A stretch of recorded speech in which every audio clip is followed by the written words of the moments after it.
Hi guys, உங்கள் தீம தமிழா. இன்னைக்கு வந்து என்ன பற்றி பேச போகிறோம் அப்படின்னு பார்த்தீங்கன்னா, இந்த சமுதாயத்தில் பொறுத்த வரைக்கும் என்னென்னா, நாம் வந்து தொடர்ந்து இது ஏமாற்றிட்டு இருக்கிறோமா இல்லை ஏமாந்துட்டு இருக்கிறோமான்னு தெரியல. ஒன்று, பணம் சம்பாதிக்கிறவங்க வந்து பார்த்தீங்கன்னா நம்மளை வந்து எப்படியானலாம் ஏமாற்றிட்டே இருக்கிறான். எப்படின்னு அரசியலே ஆகட்டும், சமுதாயத்திலே ஆகட்டும், யார் வந்து ஏமாத்துறாங்க, யார் வந்து ஏமாறாமல் இருக்கிறாங்க அப்படின்றது தெரியறதே இல்லை. ஏன்னா வந்து இவ்வளோ நாளும் நம்ம வந்து பார்த்தோன்னா இந்த சோசியல் மீடியாவில் வந்து பார்த்தோன்னா நம்மளை வந்து ஏமாற்ற மாட்டாங்க, ஒரு ஜெனினாக இருக்கிறாங்க அப்படின்னு சொல்லிட்டு இது வரைக்குமே இப்பயும் நான் பேசிகிட்டு இருக்கும்போது கூட நம்பிட்டு இருக்கிறவங்க நிறைய பேர். இப்போ இவ்வளோ நம்பிக்கையோடு இருக்கிறவங்க மேலே வந்து பார்த்தோன்னா அவங்க வந்து எப்படி திணிக்கிறாங்க, நம்ம அதுக்கப்புறம் வந்து அவங்க எப்படி சம்பாதிக்கிறாங்க அப்படின்றத பற்றி பேசப்பலாம். எதை பேசுகிறேன்னு உங்களுக்கு எல்லாம் தெரிஞ்சிருக்கும். அது ஃபுல்லாக டீட்டெயிலாக வந்து பேசப்பலாம். ஜிஎம்எஸ் நம்மளை வந்து ஃபஸ்ட் டைம் பார்க்கணும், மறக்காமல் வந்து சப்ஸ்கிரைப் பண்ணிடுங்க. வீடியோ வந்து ஸ்கிப் பண்ண பாருங்கள், அப்படி சொல்லக்கூடிய தகவல் முழுமையாக வந்து சேரும். வாங்க வீடியோக்குள்ளே போகலாம். இப்போ சமீப காலமாக அந்த யூடியூப்பில் எல்லாருக்கும் தெரிஞ்சிருக்கும், யூடியூப் கிரியேட்டர்ஸுக்கு மேக்ஸிமம் தெரிஞ்சிருக்கும், நிறைய பேர் வியூவர்ஸுக்கும் எல்லாருக்கும் தெரிஞ்சிருக்கும். என்னென்னா இந்த யூடியூப்பில் வச்சு பணம் சம்பாதிக்கிறது வந்து பார்த்தீங்கன்னா கொஞ்சம் பேர் தான். ஆனால் அதில் வந்து மெனக்கட்டுட்டு நிறைய பேர் வந்து இதில் வந்து அவங்களோட முழு உழைப்பு அப்படின்னு சொல்கிறது வந்து போடுறாங்க அப்படின்னு தான் சொல்ல வரணும். எப்படின்னா அவங்கள இப்போலாம் நாளாக எடுத்துக்கோங்களேன், கிட்டத்தட்ட வந்து 2 வருஷமாக அதுக்கான எஃபெக்ட் கொடுத்துட்டு போடுறேன். ஆனால் பட் வந்து இந்த சொசைட்டியில் வந்து நான் வந்து ரீச் ஆனானான்னு கேட்டிங்கன்னா கேள்விக்குறி தான். ஆனால் பட் வந்து ஒருத்த வந்து ஏமாத்துறான் அப்படின்னா அவன் வந்து இந்த சொசைட்டியில் வந்து பார்த்தோன்னா ஏற்றுக்கிறாங்க. அந்த சொசைட்டியில் வந்து பார்த்தீங்கன்னா அவன் வந்து இன்னும் வளர்ந்துட்டே போகிறான். ஆனால் பட் வந்து மறைமுகமாக இவ்வளோ பெரிய பிரச்சனைகள் வந்து பேசுவாங்களா அப்படின்ற மாதிரி தான் தோணுது. ஏன்னா இதை பற்றி பேசணும் உங்களுக்கு தெரிஞ்சிருக்கும். இது வரைக்கும் பேசுனதில்லை. நம்ம அலடா கிரியேட்டர்ஸும் டெக் சூப்பர் ஸ்டாரும் அதை பற்றி தான் பேச போகிறோம். சித் ஃப்ரீக்வன்சி அவங்க சொல்லக்கூடிய அந்த ஒரு அக்கா வந்து ஒரு வீடியோ வந்து போட்டாங்க. கிட்டத்தட்ட வந்து ஒரு 4 வாரம், கிட்டத்தட்ட ஒரு மாதமாக நெருங்கி வந்துருச்சுன்னு வச்சுக்கோங்களேன். நான் வந்து அதை பற்றி கேர் எடுக்கவே இல்லை. என்னடா இது நடந்துட்டு போதும், ஏதோ பேசிட்டு போகிறாங்க, அவங்க ரெகுலராக வந்து ஏதோட தவறு வந்து சுட்டி காட்டியிருப்பாங்க அப்படின்னு நினச்சிட்டு தான் இருந்தேன். அவங்க வீடியோ பார்க்கும்போது நம்மளுக்கு என்னென்னா முழுக்க முழுக்க ஒரு படத்தை பார்க்குற ஒரு ஃபீல் வந்து கொண்டு வந்துருச்சுன்னு தான் சொல்லணும். அப்புறம் என்னென்னா கிட்டத்தட்ட அவங்க வந்து 2 மணி நேரம் வந்து வீடியோ போட்டிருக்காங்க ஆவரேஜாக. அப்போ அந்த 2 மணி நேரம் ஸ்கிப் பண்ணாமல் நம்மளையெல்லாம் இப்படியெல்லாம் ஏமாத்திருக்கிறாங்களா அப்படின்றது வந்து தெரிய வருது. இது வந்து உண்மையாக இருக்குமா இல்லை பொய்யா இருக்குமா அப்படின்னு பார்த்தீங்கன்னா, இதுக்கு முன்னாடி வந்து நம்ம டெக் சூப்பர் ஸ்டார் சுதர்சன் அவர்கள் வந்து ஒரு நான் வந்து டெக் பாஸ் விட்டு வெளியே வந்துடுறேன் அப்படின்னு சொல்லிட்டு ஒரு வீடியோ போட்டிருந்தாரு. அந்த வீடியோக்கு நிறைய யூடியூபர்ஸ் ஆகட்டும், நிறைய பெரிய பெரிய யூடியூபர்ஸ் வந்து பார்த்தாலும் சரி, சின்ன சின்ன யூடியூபர்ஸ் எல்லாம் சரி அவருக்கு வாழ்த்து சொல்லி அவங்க கம்யூனிட்டி போஸ்ட்டில் வந்து போஸ்ட் பண்ணி, அதுக்கப்புறம் நிறைய பேர் வீடியோவாக மேக் பண்ணி இந்த மாதிரி ஒரு பெரிய கார்பரேட்டில் வந்து பார்த்தோன்னா அந்த சோலோ கிரியேட்டர் வந்து பார்த்தோன்னா தாக்குறாங்க அப்படின்ற ஒரு இதில் வந்து பார்த்தோன்னா அவர் குரல் கொடுத்து மிகப்பெரிய ஒரு வளர்ச்சி வந்து கொண்டு வந்தாங்க. கிட்டத்தட்ட நினச்சூட பார்க்கல, அவர் வந்து சேனல் ஸ்டார்ட் பண்ணி கிட்டத்தட்ட வந்து ஒரு 3 மாதம் ஆகுதுன்னு நினைக்கிறேன். இப்போ வந்து சப்ஸ்கிரைபர் வந்து பார்த்தோன்னா 1.3 மில்லியன் சப்ஸ்கிரைபர் இருக்காங்க. 13 லட்சம் பேர் வந்து சப்ஸ்கிரைபர் வந்து கொண்டு வந்திருக்காரு.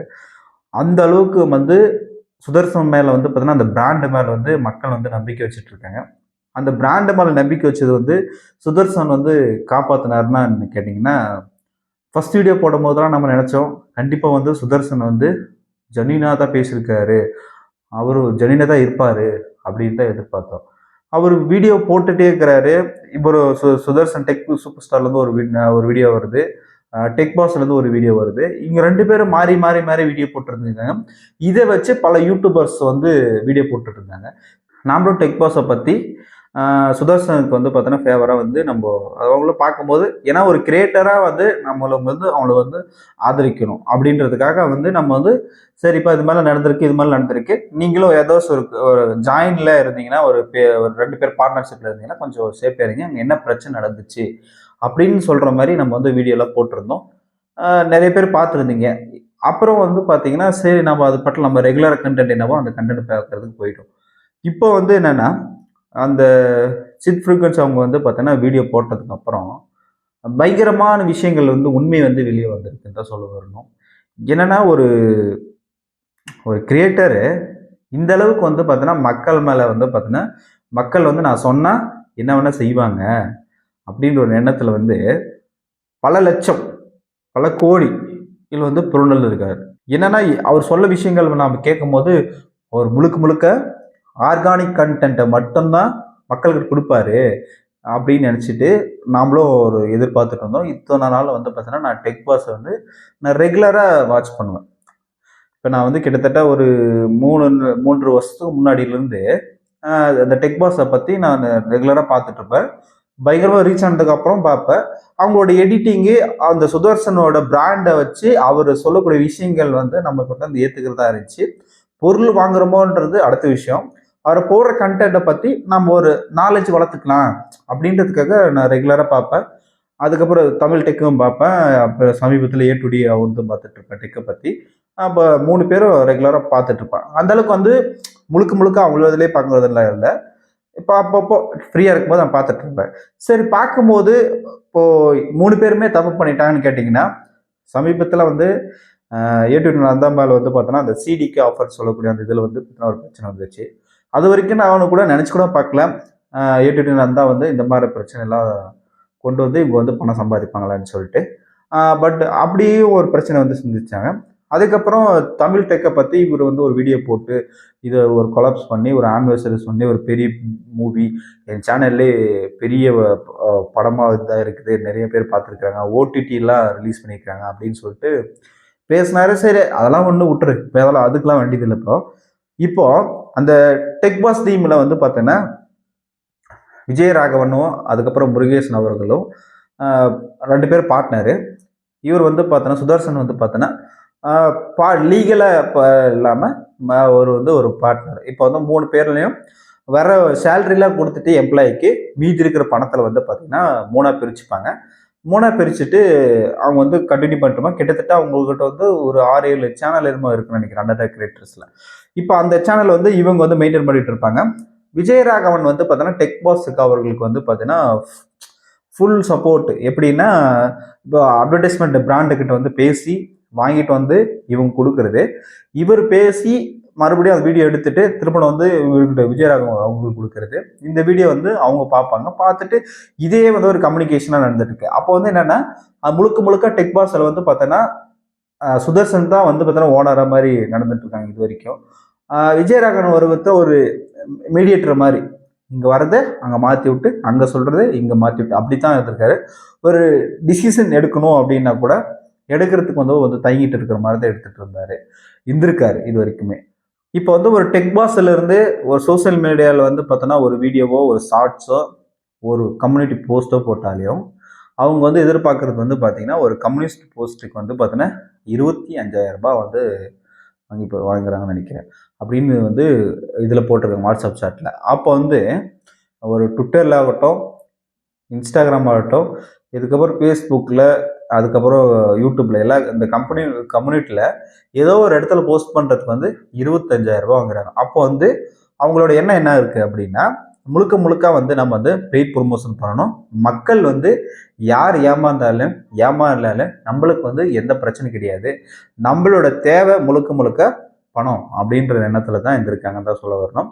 ஒரு வீடியோ வந்து கிரியேட் பண்ணி போட்டாங்கன்னா 4.5 லட்சம் ரூபாய் வந்து பேசியிருக்கிறாங்க. எல்லா இடத்துலையும் எல்லா பிராண்டுக்கிட்டேயும் வந்து பேசியிருக்கிறாங்க. ஒரு சில இடத்துல வந்து பேசும்போது எங்களுக்கு வந்து ரெகுலராக வந்து அந்த பெய்ட் ப்ரொமோஷன் கண்டென்ட் வந்து கொடுக்காம மற்றவங்களுக்கு ஏன் கொடுக்குறீங்க அப்படின்னு சொல்லிட்டு ஒரு பிளாக்மெயில் பண்ணுற மாதிரி கூட நிறைய விஷயங்கள் வந்து நடந்திருக்கு. அதே மாதிரி இந்த ஸ்டேட்டில் இல்லாமல் வேறு ஸ்டேட்டில் கண்டென்ட் கொடுத்த அந்த ப்ராடக்ட் பெய்ட் கண்டென்ட் கொடுத்தாலும் இப்போ எங்களுக்கு ஏன் கொடுக்கல அப்படின்ற ஒரு எதிர்த்து கேள்வி கேட்குற அளவுக்கு மிகப்பெரிய ஒரு தைரியத்தை வந்து பார்த்தோன்னா டெக் பாஸ் டீம் வந்து உருவாக்கியிருக்காங்க. இதனால் வந்து என்ன பண்ணுறாங்க அப்படின்னா இவங்க வந்து 25% ஏற்றினாலும் சரி, அல்ல 50% ஏற்றினாலும் சரி, அந்த ஒரு அட்வர்டைஸ்மெண்ட் கொடுக்குற அந்த மீடியேட்டர் வந்து பார்த்தீங்கன்னா இவங்களுக்கு வந்து அக்செப்ட் பண்ணி தான் போகணும். அப்படி இல்லைன்னா கண்டென்ட்டே வராது. அப்படி இல்லைன்னா உங்களோட பிராண்டை வந்து நாங்கள் வந்து என்ன பண்ணுவோம், நெகட்டிவாக பேசுவோம், என்ன தப்பு இருக்குன்னு எடுத்து சுட்டி காட்டுவோம். அதனால் வந்து உங்களோட சேல்ஸ் டர்ன் ஓவர் நீங்கள் எதிர்பார்த்துருக்கிற பட்ஜெட்டு இது லாபம் இது வந்து எதுவுமே கிடைக்காது அப்படின்ற ஒரு பயத்தை உண்டாக்கி இவங்க என்ன ஃபிக்ஸ் பண்ணுறாங்களோ, இவங்க என்ன கண்டென்ட் கொடுக்குறாங்களோ அதுக்கு தகுந்த மாதிரி தான் அவங்க வந்து அக்செப்ட் பண்ணுற மாதிரி வந்து லெவல் வச்சுருக்காங்க. ஒரு சில இடத்துல வந்து என்ன பண்ணியிருக்காங்க அப்படின்னா முழுக்க முழுக்க வந்து ஸ்கிரிப்ட்ன்றது என்னன்னா அவங்களே வந்து ஒரு ஒரு கம்பெனி வந்து ஒரு பொருள் வந்து உருவாக்குறாங்கன்னு வச்சுக்கோங்களேன். அந்த கம்பெனியோட இதெல்லாம் ஸ்பெசிஃபிக்ப்பா. இப்போ ஒரு ஃபோன் வச்சுக்கோங்களேன், என்னோடது வந்து கேமரா வந்து ஸ்பெசிஃபிக்கு, பேட்டரி ஸ்பெசிஃபிக்கு, இதெல்லாம் வந்து பார்த்தோன்னா அவங்களோட ப்ராஜெக்டில் வந்து வரும். அது வந்து எதுக்குன்னா அவங்க டீமோட ஹெட்டுக்கு அவங்க ஓனருக்கு வந்து காட்டுவாங்க. அப்போ காட்டும் போது என்னன்னா, ஓ இந்த மாடலில் வந்து நம்ம வந்து எல்லா பிராண்டோட நம்ம தான் நம்பர் ஒன்ல இருக்கிறோம் அப்படின்றதுக்கு எடுத்துக்காட்டுவாங்க. அதே ஸ்கிரிப்டை வந்து என்ன பண்ணுவாங்கன்னா, இப்போ வந்து சுதர்சன் அவங்க டீமுக்கு வந்து வரும். இந்த சுதர்சன் டீம் வந்து பார்த்தீங்கன்னா அந்த மொபைலை பற்றி ரிவ்யூ பண்ணும்போது பார்த்தா, என்னடா இந்த அளவுக்கு வந்து ஜென்யூனா வந்து ரிசர்ச் பண்ணியிருக்காங்க. ஒரு ஃபோன் எடுத்தா ஏ டு ஜெட் வந்து அந்த பின்னு சொருகுல இருந்து அந்த பின் வந்து சார்ஜ் போறதுல இருந்து அதை வந்து லாஸ்ட் ஃபைனலைஸ் பண்ற வரைக்கும் அந்த டிசைன்ல இருந்து ஒரு கோடு வரைக்கும் துல்லியமா வந்து கவனிச்சிருக்காங்களே. இவங்களுக்கு வந்து எப்படி அந்த அளவுக்கு வந்து மொபைல்ல வந்து இந்த டெக்ல வந்து எப்படி ஜென்யூனா இருக்காங்க கண்டுபிடிக்கிறாங்க அப்படின்றதெல்லாம் நம்மளே யோசிச்சிட்டோம். நம்மளாம் வந்து வேடிக்கை பார்த்துட்டு என்னடா இப்படிலாம் பண்றாங்கடா பாடுறா சாமி அப்படின்ற மாதிரி இருப்போம். இப்பதான் தெரிய வருது என்னன்னா அவங்க வந்து அவங்க கொடுக்குற ஸ்கிரிப்டை வந்து இவங்க வந்து பார்த்தோன்னா இவங்களோட ஸ்டைலில் வந்து வெளிப்படுத்துறாங்களா தவிர அது உண்மையே கிடையாது. முழுக்க முழுக்க அது உண்மையே கிடையாது. அது வந்து உண்மையா இருந்தாலும் அவங்க வந்து சொல்றதுதான் உண்மைன்னு நாம் வந்து நம்பணும். அப்படிதான் வந்து உருவாக்கியிருக்காங்க. இது வந்து எதுக்காக வந்து பெய்ட் ப்ரொமோஷன் வந்து உருவாக்குறாங்க அப்படின்னு பார்த்தீங்கன்னா, யூடியூப்ல வருது அப்படின்னா ஒரு சேட்டலைட் சேனல்ல போயிட்டு ஒரு மொபைல் வந்து விளம்பரப்படுத்திங்கன்னா வந்து அந்த இடத்துல வந்து ஒரு 10 லட்ச ரூபா 20 லட்ச ரூபா போகிற இடத்துல வந்து பார்த்தோன்னா ஒரு அட்வர்டைஸ்மெண்ட்டுக்கு அது வந்து பர்டிகுலர் செகண்டுக்குள்ளே போகிறதுக்கு வந்து பார்த்தோன்னா ஒரு 20 லட்சம் ஒரு 10 லட்சம் கேட்பாங்க. பெரிய பெரிய சேட்டலைட் சேனலில் அவங்க டிஆர்பி பொறுத்து வந்து கேட்பாங்க. அப்போ அந்த மாதிரி கேட்குற போது வந்து நம்மளுக்கு வந்து விளம்பரம் வந்து கம்மியாக கிடைக்கும், யூசர்ஸ் வந்து கம்மியாக கிடைக்கும். ஆனால் பட் வந்து வேல்யூ வந்து ஜாஸ்தியாக கொடுக்கணும் யாருக்கு, மேனுஃபேக்சர் பண்ணுற அந்த கம்பெனிக்கு. அப்போ வந்து என்ன நடக்கும்னா இந்த மாதிரி யூடியூபர்ஸுக்குள்ள உள்ள வந்துச்சுன்னா நிறைய பேர்கிட்ட வந்து ரீச் ஆயிரும், பணமும் வந்து கம்மியாக கிடைக்கும் கொடுக்கலாம். அப்போ வந்து லாபம் வந்து அதிகம்னு சொல்லிட்டு அந்த கம்பெனி என்ன பண்ணுதுன்னா மொபைல் ஆகட்டும் இல்லை லேப்டாப் ஆகட்டும் ஏதோ ஒரு பிராண்ட் வந்து இந்த யூடியூபர்ஸ்க்குலாம் வந்து அந்த விஷயத்தை வந்து கொடுக்குறாங்க.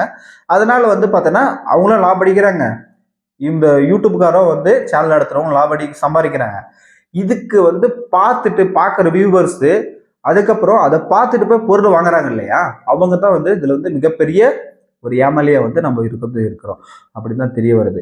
அதை வச்சுதான் வந்து இப்போ வந்து என்ன சொல்றாங்கன்னா 25% வந்து இன்க்ரீஸ் பண்ணணும். இப்போ வந்து ஒரு வீடியோக்கு வந்து 4.5 லட்ச ரூபா வந்து டீல் பண்ணிக்கிறாங்கன்னா டெக் பாஸ் இப்போ வந்து 25% பேசி ஒரு வீடியோக்கு வந்து 6 லட்சம் ரூபாய். அப்போ வந்து எந்த அளவுக்கு வந்து பார்த்தோன்னா அந்த பிராண்டை வந்து ஒர்க் ஆகாத பிராண்ட் ஆகட்டும் இல்லைன்னா ஃபெயிலியர் ஆன பிராண்ட் ஆகட்டும் கூவி கூவி கூவி பிராண்ட் வந்து ஊதி பெருசாகி அந்த இடத்துல வந்து பார்த்தோன்னா மக்கள்கிட்ட வந்து விற்கிறது. இதுதான் வந்து பார்த்தோன்னா சேல்ஸ் பண்ணுறாங்க அந்த இடத்துல. இப்படி சேல்ஸ் பண்ணி வந்து டெக் பாஸ் வந்து பார்த்தோன்னா மிகப்பெரிய ஒரு வளர்ச்சி அடைஞ்சு கிட்டத்தட்ட வந்து இப்போ வந்து 4.6 சம்திங் என்னமோ வந்து பார்த்தோன்னா சப்ஸ்கிரைபர் வந்து மில்லியன் சப்ஸ்கிரைபர் வச்சுக்கிறாங்க. அவ்வளோ சப்ஸ்கிரைபர் வச்சுருக்காங்க இல்லையா. இப்போ வந்து என்ன நடந்துச்சு அப்படின்னு பார்த்தீங்கன்னா சுதர்சன் வந்து அந்த டீமுக்குள்ளே இப்போ வந்து சம்பாதிக்கிற பணத்தை வந்து நாமளே எடுத்துக்கணும். ஏன்னா வந்து அந்த இடத்துல இப்போ 6 லட்ச ரூபா கிடைக்குது அப்படின்னா 6 லட்ச ரூபா வந்து எனக்கே கிடைக்கணும். இப்போ சேலரியில் என்ன ஆகும்னு நினைக்கிறேங்கன்னா ஒரு மாதத்துக்கு வந்து 4 பெய்டு ப்ரொமோஷன் போச்சுன்னா கிட்டத்தட்ட வந்து 24 லட்ச ரூபா ஒரு மாதத்துக்கு வருது. இப்போ சேலரி எல்லாம் போட்டு ஒரு 10 லட்ச ரூபா போனால் கூட 14 லட்ச ரூபா நம்மளுக்கு வந்து லாபம் கிடைக்கும். அப்போ வந்து ஏமாந்துட்டு போனால் நம்மளுக்கு என்ன போச்சு, நம்மளுக்கு வந்து தேவை பணம், அது வந்து சம்பாதிக்கணும், எந்த ரூபத்தில் இருந்தாலும் சம்பாதிக்கணும். அதனால மக்கள்கிட்ட வந்து உருட்டி மிகப்பெரிய வந்து ஒரு ஜாம்பவமாக ஆகணும் அப்படின்னு சொல்லிட்டு தான் வந்து டெக் சூப்பர் ஸ்டார் வந்து பார்த்தீங்கன்னா வெளியே வந்து சுதர்சனை வந்து பார்த்தீங்கன்னா சேனல் ஆரம்பித்தாங்க. நான் என்ன சொல்ல வரேன் அப்படின்னா நீங்கள் வந்து பெய்ட் கான்டென்ட்டே போடுங்க, அதெல்லாம் ஒன்றும் பிரச்சனை இல்லை. நீங்கள் வந்து வெளியே வந்துட்டீங்கன்னா எந்தமே பிரச்சனை பண்ணாமல் நீங்கள் என்ன பண்ணியிருக்கீங்கன்னா ஒரே சொல்லியிருக்கணும், நான் இது வரைக்கும் டெக் பாஸ்ல இருந்தேன், இப்போ வந்து பார்த்தோன்னா தனியாக வந்து ஒரு சேனல் வந்து ஆரம்பிச்சிடும், இதுக்கு வந்து ஆதரவு கொடுங்க அப்படின்னா இந்த விஷயம் வந்து வெளி உலகத்துக்கு வந்திருக்காது. இது வந்து பார்த்தீங்கன்னா நான் வந்து உத்தம, அப்போ வந்து நான் வந்து உத்தம, அங்கே இருக்கிறவங்க தான் மிகப்பெரிய கிறுக்கனுங்க. அப்போ வந்து ஆர்கானிக் கண்டென்ட்ன்றது வந்து நாங்கள் மட்டும்தான் கொடுக்க முடியும், நான் அப்படிதான் எதிர்பார்த்தேன், ஆனால் அவங்க முழுக்க பெய்டு கண்டென்ட்டாக தான் இருக்கிறாங்க அப்படின்னு சொல்லிட்டு ஒரு நல்லவங்க மாதிரி நடிச்சு கிட்டத்தட்ட வந்து 13 லட்சம் மக்களை வந்து ஏமாத்திருக்குன்னு தான் சொல்ல வரணும். இப்போ 13 லட்சம் மக்கள்லாம் வந்து பார்த்தீங்கன்னா என்னென்னத்துக்கு வந்திருக்காங்க அப்படின்னா, இந்த சுதர்சன்ற ஒரு நபர் வந்து பார்த்தீங்கன்னா டெக்கில் வந்து பார்த்தீங்கன்னா சூப்பராக வந்து சொல்லிக் கொடுத்தாங்க. நல்லா வந்து பிராண்டாக கொடுத்தாங்க. அவங்களுக்கு வந்து ஒரு ஆதரவு கொடுக்கணும் அப்படின்ற ஒரு நலத்தை வந்திருக்காங்கன்னா, அதை வந்து பயன்படுத்தி தவறாக பயன்படுத்தி நீ வந்து வளர்றதுக்கு மக்களை வந்து பலிகாடாக்குறது வந்து பார்த்தோன்னா இப்போதான் வெளிச்சத்துக்கு வந்து தெரிய வந்திருக்கு. இந்த விஜயராகவன் ஆகட்டும், முருகேஷ் டீம் ஆகட்டும், அனடா கிரியேட்டர்ஸ் என்ன பண்றாங்கன்னா, சிட் ஃப்ரீக்வன்ஸ் அவங்க சொல்லக்கூடிய அந்த யூடியூபர் பெண்மணி கிட்ட வந்து என்ன பண்றாங்கன்னா, ஃபுல் டீட்டெயிலும் வந்து அவங்க வந்து கொடுத்துட்றாங்க. அவங்க வந்து கிட்டத்தட்ட வந்து எல்லாமே ரிசர்ச் பண்றாங்க, எல்லாம் பண்ணிட்டு கிட்டத்தட்ட ஒரு 2 மணி நேரம் ஆவரேஜா அந்த அளவுக்கு வந்து பார்த்தோன்னா ஒரு வீடியோ எடுத்து பப்ளிஷ் பண்றாங்க. கிட்டத்தட்ட வந்து 1.5 மில்லியன்ஸ் வியூஸ் வந்து போயிருக்கு. அவங்க சப்ஸ்கிரைபர் கவுண்ட் வந்து 93,000 சப்ஸ்கிரைபர் கவுண்ட் இருக்குது. அப்போ வந்து அந்த அளவுக்கு வந்து பார்த்தோன்னா மக்கள் வந்து பார்த்துருக்காங்க. பார்த்ததுக்கு அப்புறம் என்ன பண்ணிட்டாங்கன்னா, சுதர்சன் அவங்க மேல வந்து என்ன பண்றாங்கன்னா, ரொம்ப கோபம் வந்துட்டு நிறைய பேர் அந்த இடத்துல போய் பேச அங்கங்க டிஎம் பண்ணும்போது என்ன நடக்குதுன்னா, ஐ ஆம் சாரி அப்படின்னு சொல்லிட்டு ஒரு 5 நிமிஷம் வீடியோ. அந்த இடத்துல வந்து நான் அவர் சொல்றது முட்டு கொடுத்து நான் வந்து ஒரு நல்லவன், நான் வந்து செஞ்ச தப்பு கிடையாது, ஆனா வந்து நல்லவன், இருந்தாலும் சாரி அப்படின்னு சொல்ற மாதிரி ஒரு வீடியோ போட்டு முடிச்சுட்டு இப்போ வந்து வீடியோ போட்டு போயிட்டாங்க. இப்பயும் வந்து பார்த்தீங்கன்னா ஒரு 2.5 லட்சம் பேர் வந்து வீடியோ பார்க்குறாங்க. அப்பயும் வந்து பார்த்தீங்கன்னா அத்தனை பேருக்கும் வந்து அவங்களுக்கு வந்து புரிதல்ன்றதே இல்லை. இப்போ வந்து நான் பேசி மற்றவங்களுக்கு வந்து புரியுமா புரியாதான்றது தெரியல நிறைய பேர்த்துக்கு. இவன் என்னடா பேசி அவன் என்ன பண்ண போறான், அவன் பெய்ட் கண்டென்ட் பண்றவன் பண்ணிட்டு தான் போறான், உனக்கு என்னடா அங்கே இருக்குது அப்படின்னா, நானும் ஒரு யூடியூபரா வந்து பார்த்தீங்கன்னா என்ன சொல்ல வரேன் அப்படின்னா, யாரும் வந்து ஏமாத்தரக்கூடாது. நீ பெய்ட் பண்றேன்னா பெய்ட் பண்ணிட்டுன்னு கரெக்டாக போடு. இது இப்போ வேணும்னா வாங்கு, வேணும்னா விட்டுருங்க அப்படின்னு சொல்லு. அது உண்மையை வந்து மக்கள்கிட்ட வந்து எடுத்துருவாங்க. ஒன்றும் பிரச்சனையே கிடையாது. யாருமே வந்து பார்த்தீங்கன்னா உண்மைன்றதே கிடையாது. டெக்கை பொறுத்த வரைக்கும் முழுக்க முழுக்க வந்து எல்லா சேனல்ல மேக்சிமம் வந்து பார்த்தீங்கன்னா பணத்துக்காக தான் இந்த விஷயத்தை வந்து சம்பாதிக்கிறாங்க அப்படின்ற மாதிரி விஷயம் வந்து தெரிய வருது. இதனால வருங்காலத்தில் வந்து இன்னும் 4 பேர் வந்து நான் டெக்கு வந்து ஓப்பன் பண்ணுறேன், எனக்கு டெக் சேனல் தெரியும் அப்படின்னு சொல்லிட்டு சும்மா ஏதோ ஒன்று விஷயத்த பேசி மக்களை வந்து பிரெயின் வாஷ் பண்ணி அந்த பொருளை விற்கிறதுக்கு தான் பார்க்குறாங்க தவிர உண்மையான கருத்தை வந்து மக்களுக்கு வந்து வெளிப்படுத்தணும் அப்படின்ற எண்ணம் யாருக்குமே இல்லை அப்படின்றது தான் என்னோட கருத்து. கண்டிப்பாக அந்த விஷயம் வந்து எல்லாருக்கும் புரிஞ்சிருக்குன்னு நினைக்கிறேன். நான் என்ன சொல்ல வரேன்னா, இது வரைக்கும் செஞ்சது எப்படியோ செஞ்சுட்டீங்க, என்னமோ பண்ணிட்டீங்க, விட்டுருங்க. இதுக்கப்புறமாச்சும் உண்மையான கண்டென்ட் வந்து மக்கள்கிட்ட கொடுத்து அவங்க, ஏன்னா உங்களை நம்பி வந்து 13 லட்சம் சப்ஸ்கிரைப் பண்ணியிருக்காங்க இல்லையா, அவங்களுக்கு வந்து பார்த்தீங்கன்னா ஜெனினான கண்டென்ட் கொடுத்து நல்ல குவாலிட்டியில் வந்து வீடியோ கொடுத்து அவங்களுக்கு வந்து பார்த்தீங்கன்னா மிகப்பெரிய உறுதுணையாக இருக்கணும் அப்படின்றதுக்காக தான் நான் அந்த வீடியோ பேசிக்கிறேன். வீடியோ இதோட முடிச்சுக்கலாம். நெக்ஸ்ட் வீடியோவில் வந்து சந்திக்கலாம். பாய்.